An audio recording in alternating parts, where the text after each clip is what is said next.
Hello friends, after a short pause, I Dr. Vinay Sharma again in front of you about to discuss the central nervous system. I want to remind you that we were studying about the different tracts which was approaching whether from the spinal cord to the higher center, and we in this order we study the dorsal column, we study the spinocerebellar tract going to the cerebellum, we studied about the pain pathway and true touch pathway spinothalamic tract.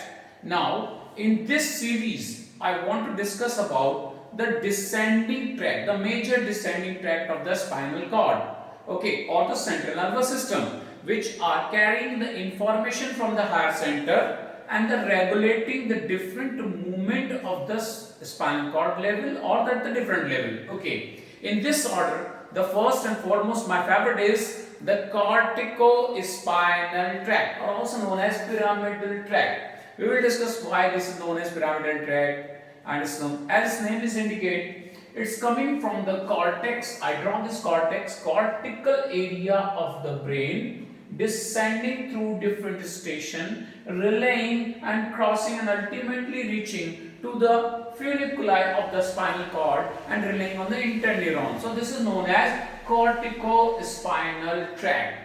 On each and every station we will discuss about the information of corticospinal tract. Number 1, as this tract is starting from the cortex and cortex having the area number 4 and area number 6, the primary motor cortex area number 4 and premotor cortex area number 6, the 30% of the fibers are arising from these area. Okay, I'm just drawing the tract or which are coming from this area. This is supposed to be area of leg, trunk, and we are moving toward the arm and hand. So there is a somatotropic arrangement. The fiber are coming like this, also coming from the truncal part and coming from the upper limb part, and these fiber are descending through this area. Okay, we think that cortico-spinal tract or pyramidal tract is a tract which is carrying information from the primary cortex area number 4 and 6, and want to govern the different movement of the body except the postural movement. Okay, so basically it works on the flexion aspect of the muscles. Okay, this is the governor, and the governor taking all the fibers from the area number 4, area number 6, 30% fiber just only, 30 to 40% of the fibers from the area number 4 and 6. It also taking the fibers from the area number 3, 1, 2. Okay, that means it's also carrying the fiber from the sensory area also. Yet it's a chief motor tract. It is supposed to be primarily carrying information from the motor cortex area number 4 and 6, but it is also taking information from area number 3, 1 and 2. It's supposed to be sensory area. Not only that, it is also collecting the information from the nearby cortical area. Okay, so majorly the motor area, then is also taking some sensory area and supportive area of the cortex, and is collected all the fibers and descending downward as soon as this tract is passing through the genu and the posterior limb of the internal capsule. This is passing here. This part, okay, I want to draw this part here. This part is the anterior limb, this is the genu part, and this is the posterior limb of the internal capsule. We can see here there is the thalamus, caudate, putamen, and in between them there is an internal capsule. The fiber of this tract are traversing through the genu and the posterior limb of this internal capsule. Okay, in the somatotropic arrangement, same. Collection was from the area number 4, area number 6, area number 3, area number 1 plus adjacent area. Motive is to govern all the movement of the body except the postural. This major tract is descending downward and is still with the somatotropic arrangement, and ipsilaterally is descending downward. Okay. As soon as is reaching toward the midbrain, that is the basilar part of the midbrain, the medial 1/6 carrying the frontopontine fibers. Frontopontine fibers. The lateral 1/6 carrying the temporopontine fibers. And this part, major chunk of this peduncle, midbrain part is carrying the corticonuclear and corticobulbar and corticospinal fibers. This tract is entering here. Okay. Now we discussed that is emerging from cortex area. It passing through the basically posterior genu part of the internal capsule, entering into the basilar part, and especially the middle 4/6 part of this midbrain, basilar part of the midbrain, beyond this ventral to the substantia nigra. Now, as soon as this is descending downward on a more lower level, as it descending into the bones, okay. In the bones, these fibers, which was a compact bundle till now, this is becoming discrete. Why? Because some neurons are losing their continuity and they are ending. Another neuron is starting from here and crossing contralaterally. Major fibers continue their journey, but few of them are losing their continuity. Then another neuron is starting, which is going contralaterally, and through the middle cerebral peduncle, this is going to the cerebellum. This is known as cortico-pontine fibers. And ending point of this is known as nucleus pontis. That means the fibers, few fibers, suppose few tight fibers or few fibers which are want to go for refinement of movement, they ends here. Another neuron is starting. This is in form of a cortico-pontine fibers, goes contralaterally, and by this peduncle is joined the cerebellum. So cortico-pontocerebral fibers are generated here, but major chunk of fiber is still descending ipsilaterally. Okay, not only that, I want to share one more information with you, that few fiber in the pathway also relaying or ending over the different cranial nerve nuclei, 6th, 7th.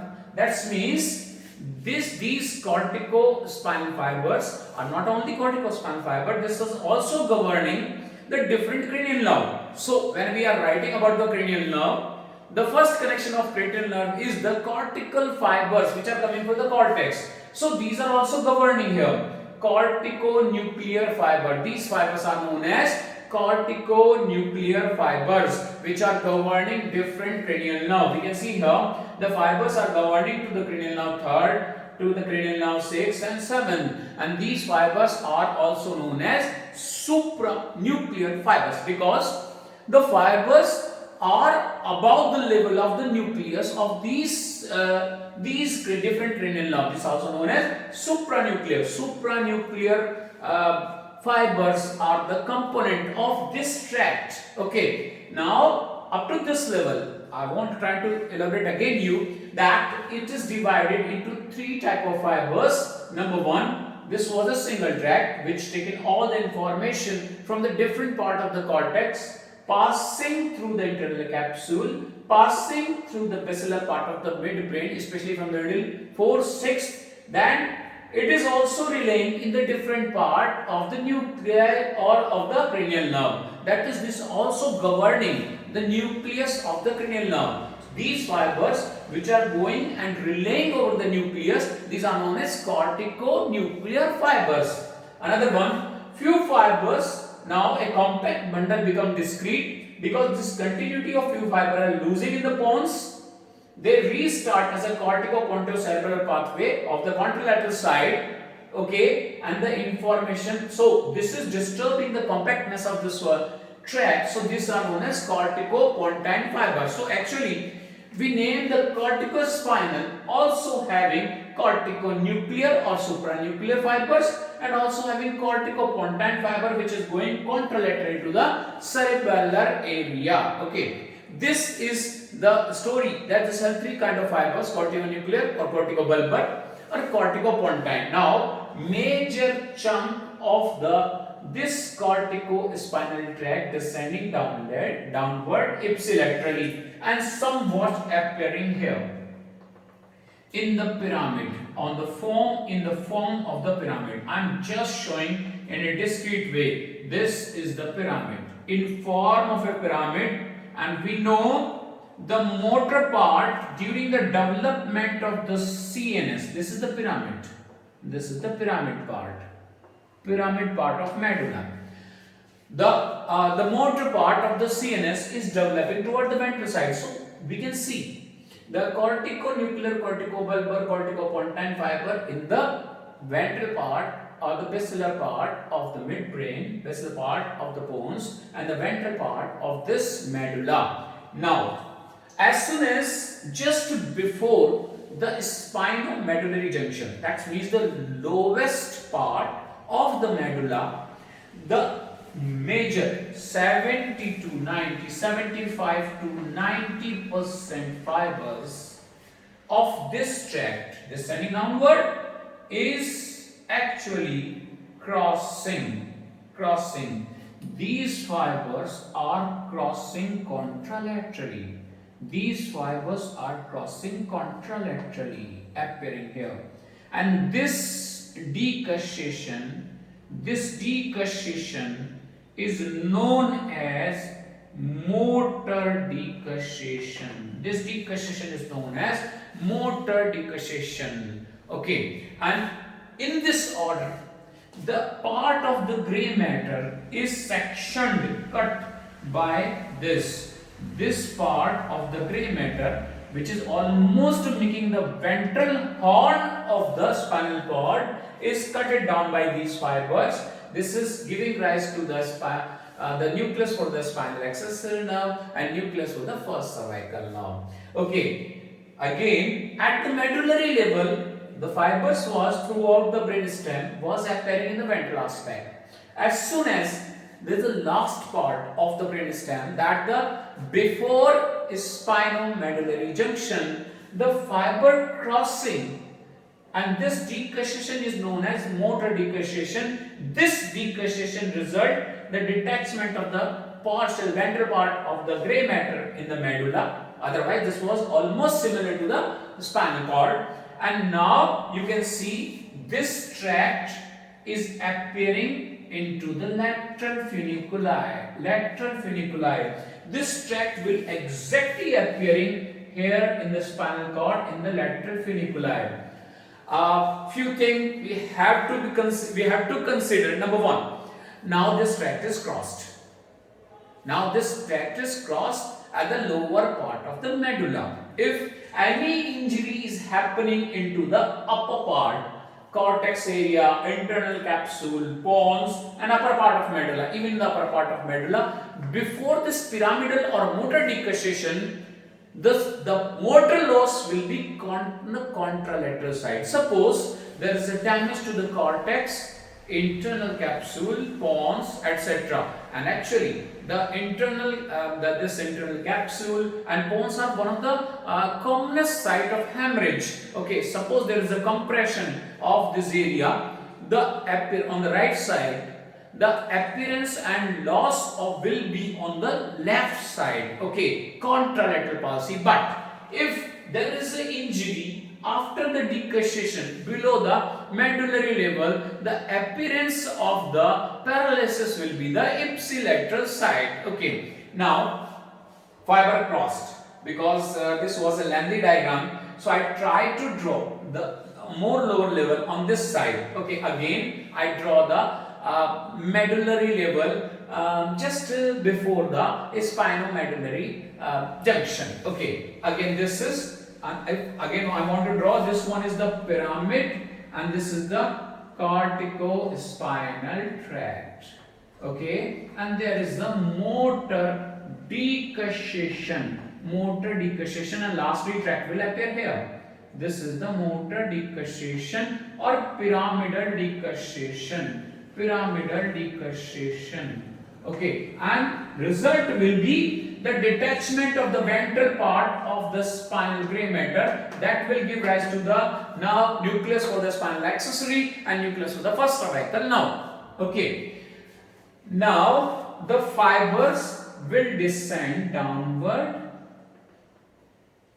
The fibers of this tract will be descend downward, and this tract will be known as lateral cortico-spinal tract, because this decussation, the 90% fibers of this tract are decussating, and now the tract is descending downward in the lateral funiculi of this neural tube, and this will appear somewhere here.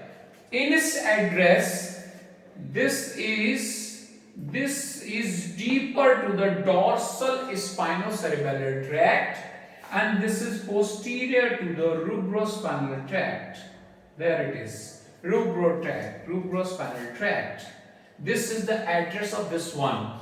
But as we are descending downward, we know that below the lumbar region there is no dorsospinocerebellar tract. So this is more superficially and more toward the spinal cord. Not only that, the story is not ending here. Suppose this tract is appearing here, the fiber are coming, and this is still the single fiber which are coming from the cortex.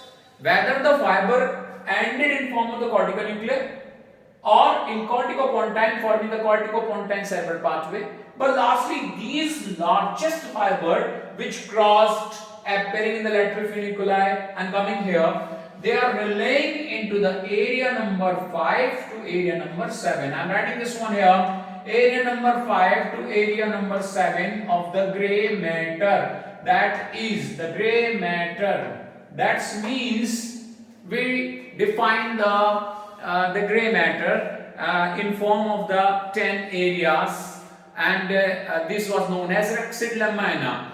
The first 5 was concerning with the dorsal gray, the 9th and 10th was concerning with the ventral part, 10th was the pericentral area, and the 6th, 7th onwards, these are lying into this zone. The 7th, the 5, 6, 7th area having the interneuron. So this tract that is known as lateral cortico-spinal tract, having the major decussated fibers in the pyramidal tract appearing into this zone and relaying into area number 5 to area number 7. Lastly, these interneuron relying on the motor neuron, and these motor neurons are governing the different muscle. This tract is chiefly working on the flexors of the body in order to perform. Okay, this was the story of journey of this tract. So this tract, which was known as corticospinal, actually is not corticospinal, so also having corticonuclear fiber or also known as supranuclear fibers.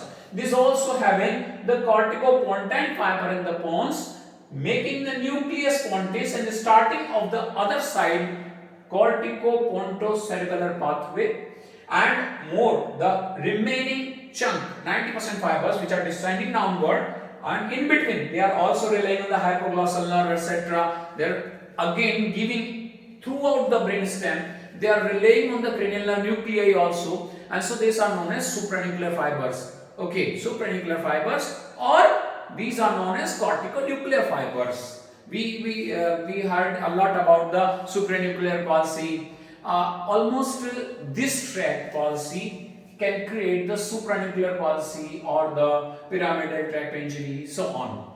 Okay, lastly, most important level of this tract is before or rostral to the spinomedullary junction. This tract appearing in the ventral aspect of the medulla, and then this is traversing and crossing, decussating, and this decussation is known as motor decussation or pyramidal decussation.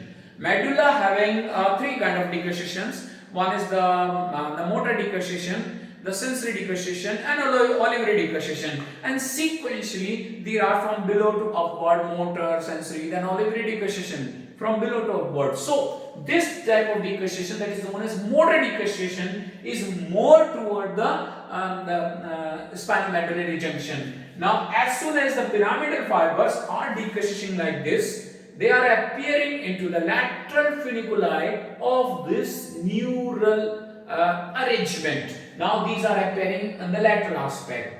Lateral aspect. This is known as lateral cortico-spinal tract, and it start to traverse downward throughout the spinal cord into the lateral funiculi. In the lateral funiculi, it's just deeper to the dorsal spinal cerebral and is behind the rubrospinal tract. Okay, this is the address of this one. As soon as it's descending more toward the lower level of the spinal cord, the dorsal spinal tract is not there. So this is appearing more superficially. This is arranged more superficially. Then the story ending here and swelling into the area number 5 to 7 of the rexid lamina. That is area of the interneurons. Then interneuron transfer their information to the motor neuron, and ultimately motor neuron works. Up to this level, this arrangement is known as upper motor neuron. These fibers are also known as upper motor neuron. Okay, where is the corticonuclear fiber? You can say that upper motor neuron from the cranial nerve. If he is talking about this area up to this zone, you can say upper motor neuron for the different aspect of the spinal segment. This neuron is known as lower motor neuron. This is known as lower motor neuron. Similarly, up to the nucleus, cranial nucleus, you can say there is supranuclear, and beyond the nucleus, you can say the nuclear palsy or the infranuclear palsy. Okay, so this is the concept of the upper motor neuron and the lower motor neuron. Upper motor neuron and the lower motor neuron. We have to be clear in our thoughts that the upper motor neuron is not some kind of level.